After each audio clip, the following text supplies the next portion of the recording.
اللہ تیری عبادت کرتا ہوں، تیرے سے مدد مانگتا ہوں۔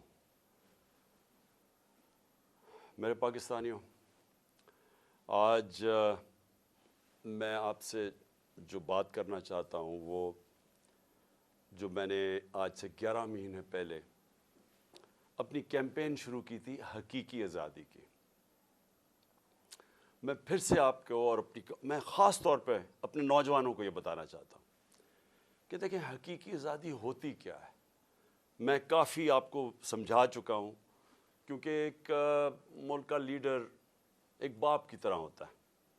اس کا کام یہ نہیں ہوتا کہ ووٹس لے کے الیکشن آنا، اس کا کام ہوتا ہے اپنی قوم کی تربیت کرنا۔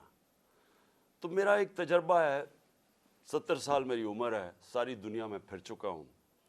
میں نے جس سسٹم کو ہم نے فالو کیا ہوا ہے، جو برطانیہ کا Westminster model of democracy, وہ میں نے بڑے قریب سے دیکھا ہوا ہے، کیونکہ میری بڑی زندگی گزری کرکٹ کھیلنے کی وجہ سے انگلینڈ کے اندر۔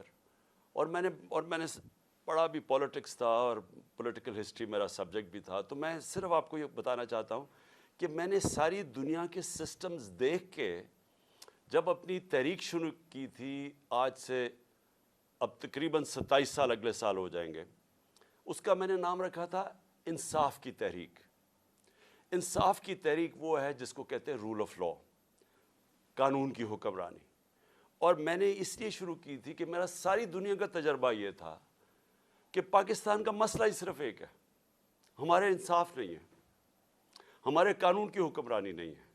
ہمارا مسلسل اس ملک میں ایک طبقہ ہے جو قانون کے اوپر بیٹھ جاتا ہے، جو کہتا ہے ہم قانون سے اوپر ہیں۔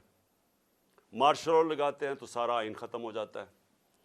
پچھلے 60 سال میں آدھا وقت مارشل لا رہے ہیں۔ اس کے بعد جب یہ دونوں آئے، یہ دو خاندان آئے، انہوں نے جب لوٹنا شروع کیا تو انہوں نے ایک چیز کہی کہ سب کو پکڑ لو لیکن ہمیں نہ پکڑو، کیونکہ ہم قانون کے اوپر ہیں۔ ابھی بھی وہ جو